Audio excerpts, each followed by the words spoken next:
You have 10 years left to save your bloodline from eternal slavery, and you lack motivation?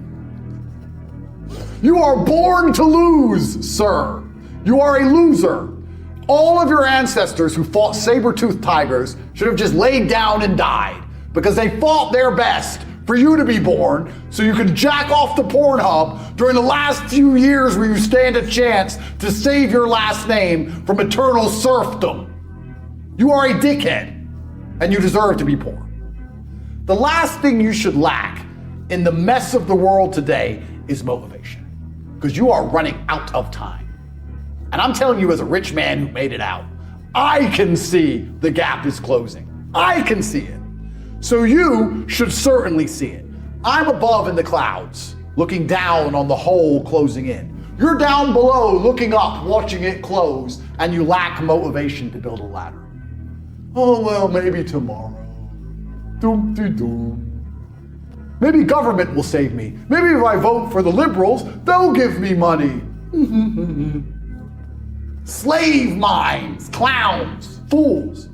The last thing you should lack in the world today is motivation, because truly people are running out of time. And I find that extremely interesting, that not only when you go to college do you end up in a bunch of debt, not only do you end up owing a bunch of money, even worse, you waste time. You waste years for a dream. And the Matrix is very good at this. It dangles a carrot all the time. Get good GCSEs. Get good in college. Get a good degree. Then you'll be rich. Pay off your mortgage, you'll be rich. Just pay off your student loan. Don't worry, just keep working. The carrot's coming. You'll get it one day. When I was 16, when I saw the Ferrari, I knew this was a lie. It's like, there's no way that man. Next time you see a rich guy, go up to him and say, how'd you get rich? I've never heard anyone say university. Ever! I've never heard anyone say it's a lie. It's a scam.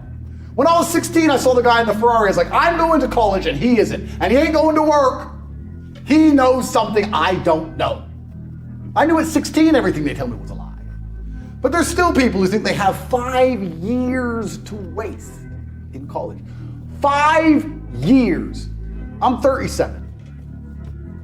Let's conservatively estimate I make, for myself, $250,000 a day, let's say.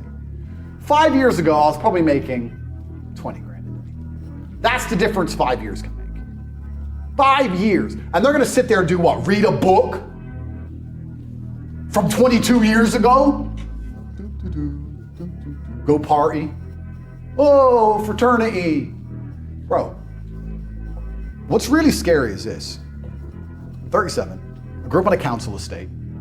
I was broke for most of my life. I made all my money myself. And even I have disdain for the poor. Because I look at them and go, you didn't try at all. I did it.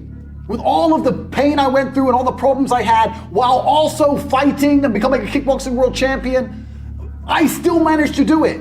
You started at a higher bracket than me. You started from a middle income home. Your dad you had food. I didn't have food and I was a world champion. How did you fail so massively? And I look at them and just think of them as, you're an idiot. And if I feel that, imagine how the elites look at us. Imagine you're born into a lineage, a bloodline that have been in charge of the banks forever. Imagine how you view poor people. You think you give a shit whether they live or die? I'm talking about someone who's only been rich for 10 years. And when someone comes and complains to me about being broke, I'm like, oh, you're a dummy, you didn't even try. So imagine you were born filthy rich and your family's always been rich. And you're told about how your family's always controlled everything because you're smarter than everybody else. Imagine how much disdain the elites truly have for the common man. And I'm talking as a common man who made a little bit of money. Then you start to understand how this world's really working. Because they don't give a shit about the common man. If you say to the elites, if you pour third worlders into this nation, you will make 3% more per year. However, the common man will have to deal with crime, rape, murder, drugs, human trafficking. He'll sit there and go, I don't care about the common man. 3%. Okay. Doesn't care. Why would he care? Then you have a community where the only people who can protect it left are the men. The men who care about their daughters, care about their wives. But those men have to be masculine men, brave men. They're under assault. We discussed that for the last 2 hours. So now they're afraid. All the buildings look the same anyway. Why don't we just move? Let's just move. Let's just scurry away. Then you start to lose the major cities of your nation, this hypothetical nation. The major cities start to fall. Everyone starts saying stupid things like, it's a nice country if you stay away from the cities. You know what's a nice country if you stay away from all the cities? Afghanistan. I can go hide in the forest in Afghanistan with a little tent and just sit there by myself. I'd probably be fine. I probably wouldn't get drone striked. I'm on Kabul. And they don't seem to understand this. And then they hide and they run away, and eventually they're crushed, and it's over. And the whole nation falls. And the great thing about globalists being globalists is that they have the whole globe.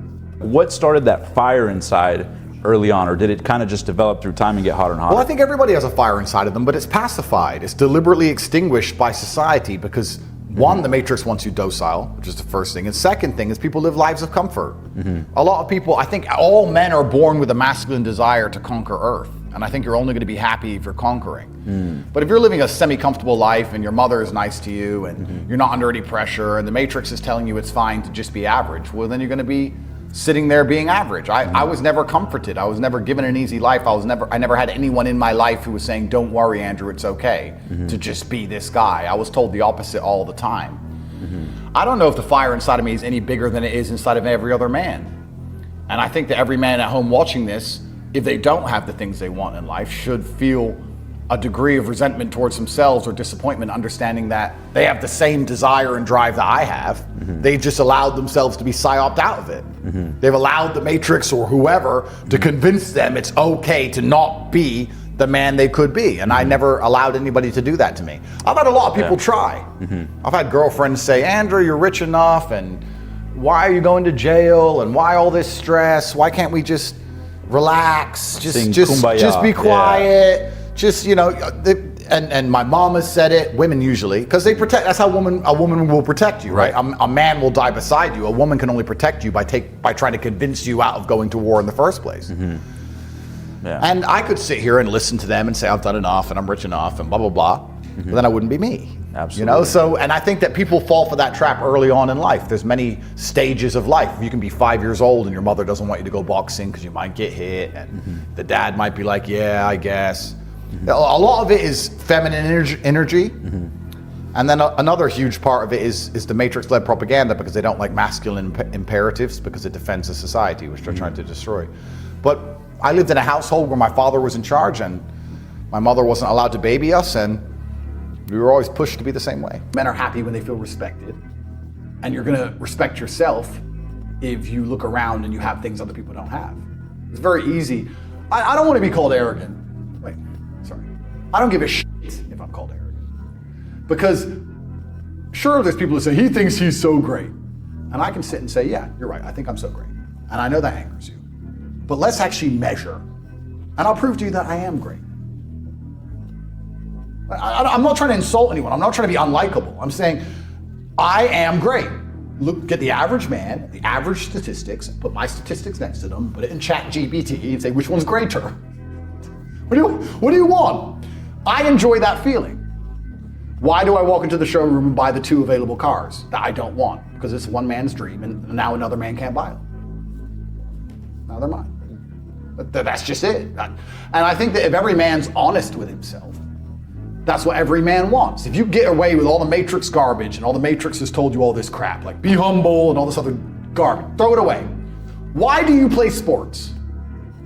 To win. To win. Why do you want to put a ball in a net more times than the other people? To show that you're better than them at putting a ball in a net. How insignificant an action. A ball in a net. Who cares? A much more significant action would be making a bunch of money, or being physically stronger, or a better fighter, or being smarter, a quicker talker, or being more well-known, more respected, more influential. That's far more important than putting a ball in the net. And you'll spend your time putting a ball in the net to prove you're better than other people. So don't sit and say that I'm a bad person for proving I'm better than everyone else by all the things I'm doing. That's masculine competition. By extension, the men who do not think like me, the losers, because you lose. If there's a game being played, and some men realize it's a battle, and some men don't realize there's a battle going on, how can they possibly win? So some of you men are waking up every day not realizing you're in a forever permanent competition with every single man around you. For everything. All of the time. And that doesn't ever cross your mind and you wonder why you permanently lose. Well, it crosses my mind and that's why I'm beating you.